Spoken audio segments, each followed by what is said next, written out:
Okay, so in this video, I'm gonna be going through how I make my own animated textures and how you can make your own, and all you need to get started is just a phone or something that you can take photos with. Should we get started? All right, let's do it. So you can pretty much take photos of whatever you want to get started. I think in here, the most interesting textures may just be this carpet and maybe the coffee table. So that's what I'm gonna take some photos of. So take a look around your environment, whether you're out for a walk or something like that, and you can just snap a photo with your iPhone, try to make it level and even lighting. So let's try to get a close up. So yeah, maybe something like that. And something like this. And just like that, we're ready to jump to the computer and drop the photos on and then get started in pretty much any app that you edit in. So let's jump to the computer and we'll go from there. Before I dive into this editing portion, I do want to mention that I have a bunch of free packs that you can download up on the Creative Herd shop, and I'll leave that link in the description below, just in case you want to save time or just see some other textures. But let's continue on with making your own right now. Mainly, I usually do this in After Effects because it's just the best tool for it, but I know a lot of people shy away from After Effects because it is just so intimidating, which is totally fine. You can do the exact same process in Premiere, Final Cut, or even Photoshop. And I'm just gonna show you the basic steps to do so. So I got my 3 photos here, the coffee table, the carpet, and then I took one more when I took Winston out for a walk. And this is just the path that we were walking on. So let's start off with this coffee table. So I have a 24 frame timeline already open. So I'm just gonna drag an adjustment layer on here so I can reuse it, but you can apply these effects straight to the actual photo. So usually in After Effects, I'll start with a levels adjustment, but here in Premiere, the levels is not that user-friendly. So we are just gonna kind of bypass that. So instead, we're just gonna add a black and white to start us off. And then you can either add Lumetri or curves. So I'm just gonna add curves. And you'll start to see pretty big adjustments once we go into this. All I'm looking for is just to really bring out the white and black values from this image.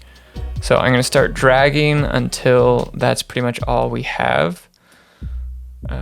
And this is why you kind of want even lighting, because you can already see here this is blown out and this is way darker, and using a levels adjustment will always help with that. So that's starting to look better and better, and I hope that your mind just went, wow, this is so easy. Because it really essentially is just doing this. It's not even a hard curves adjustment. It's pretty simple. It's more so just what photo is underneath that you're using.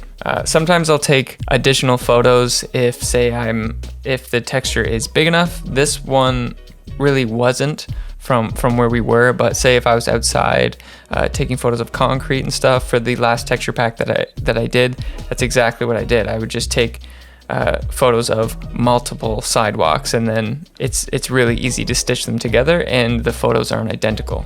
You'll understand what I mean just in this next step here.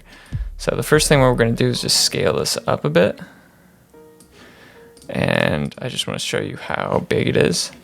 So we have plenty of room in this photo to move around. All right, we got our starting frame here. Super easy, super simple, we're sailing. The next thing that you have to choose is the duration of each frame. The textures that I've made are anywhere from 2 to 8 frames. So I would definitely encourage you just to play around and see what feels good with your eyes. Let's do 4 for today. And even that will give you a good adjustment. And I'm just gonna stagger them here. All we're gonna do is go to each frame, and we're going to make little adjustments to the position values. So we're gonna go to the second frame, maybe I'll move it up a bit. Gonna go to the third frame, move it down a bit. Or maybe let's move it even to the side. You can even add rotation to it if you like want to flip it 180, 90, something like that if there's not enough movement. But generally, this gets the job done. And then you can see there's almost too much change in the position value. and it's jumping around a lot. Or alternatively, you could just bump this up in duration so it's not as jarring. So let's try that and see if that fixes it. Go up to a 6 frame and see if that feels any better. A little bit better. Still pretty big jumps here. So let's try even making this even darker. So now you can even barely tell that the beginning of this was a coffee table or a piece of wood, I guess. So I'm liking the way that looks a lot. I'll make that a little bit bigger so you can see. And literally just the curves is the game changer for this. So, and I did this on an adjustment layer because I just wanted to bring these two and not have to redo all the effects. So you can see that same curves effect doesn't quite get the carpet there. What about this guy?